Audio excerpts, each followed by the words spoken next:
When a marriage ends, we like to believe only adults get hurt. But the truth is, the first one to break is often the child. This is not a story about divorce. It's a story about a child left alone between two parents. Part 1. The night the divorce was decided, and the moment the child learned everything that evening began like any other. Warm food was set on the table, ready for dinner. The sound of the television played softly in the living room. The child had already finished their homework. The house was quiet. Quiet.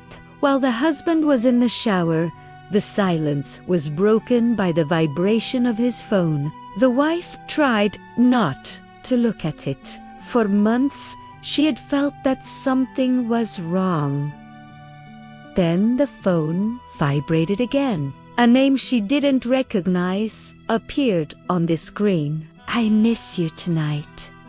She read the words and couldn't move for a long moment. Her heart was pounding so loudly it felt like she could hear it in her ears. Suddenly, everything made sense.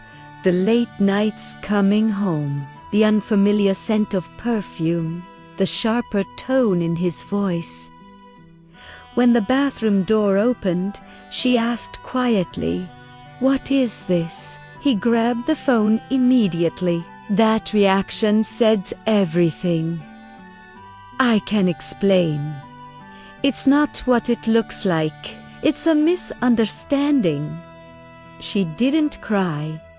She didn't scream. She simply said, softly, "Let's stop." That night, in the darkened bedroom, the child was still awake in bed. Every word from their parents traveled through the walls. Their voices grew louder, and the word divorce lodged itself in the child's ears. "Let's not do this in front of the child." Then who's going to take responsibility? The child didn't fully understand the word divorce, but instinctively, the child knew it meant the family was breaking apart. Clutching the blanket, the child whispered, "Please stop." But the adult's argument did not stop. That night, for the first time, the child cried while staring at the ceiling, not at their parents. A few days later, the divorce was decided.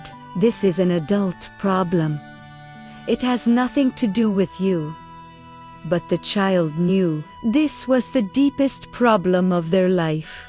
Part 2. The incident at school and the child who was hurt. After the divorce, the child's life felt divided. The child moved back and forth between their mother's house and their father's house, and something was always missing from the school bag. At school, the child became quieter. "Why don't your mom and dad come together?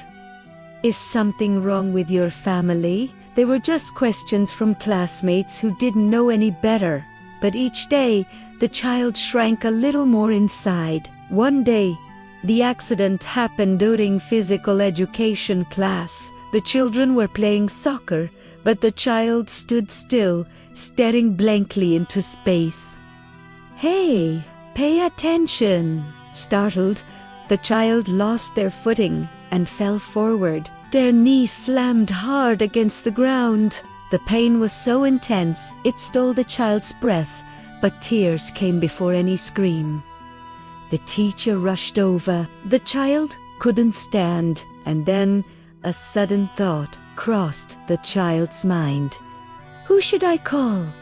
Mom or Dad?" As the question surfaced, the child began to cry even harder. The school called the parents, but both Mom and Dad were busy at work.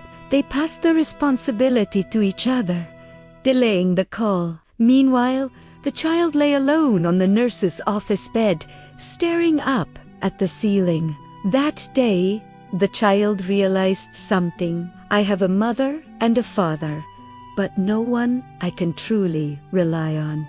Part 3. The reunion at the hospital and the child's true feelings. In the end, the child's injury required further examination. Outside the hospital room, for the first time in months, the parents found themselves in the same place for the same reason. They exchanged an awkward glance and silently watched as the child was examined. During the examination, the child's soft groans could be heard.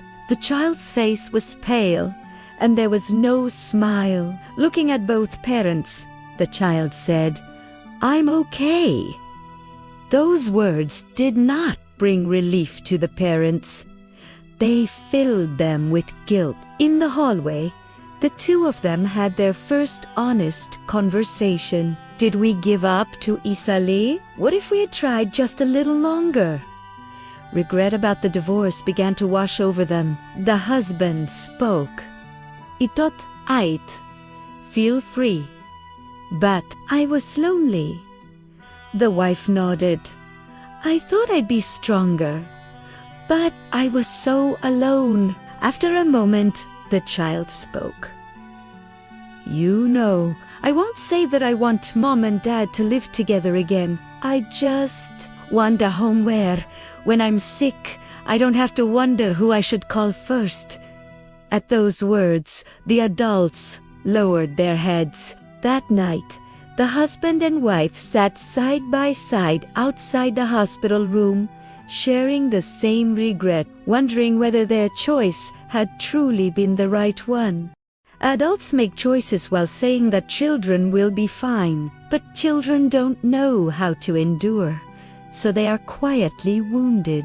This story is about exhausted adults and one child who learned how to be alone far too early. What this story asks is not who was right. It asks, when a child is hurting, who is standing beside them. Divorce may end a marriage, but it does not end a parent's responsibility. And what a child truly needs is not a perfect family. It is one person they don't have to hesitate to call when they are sick.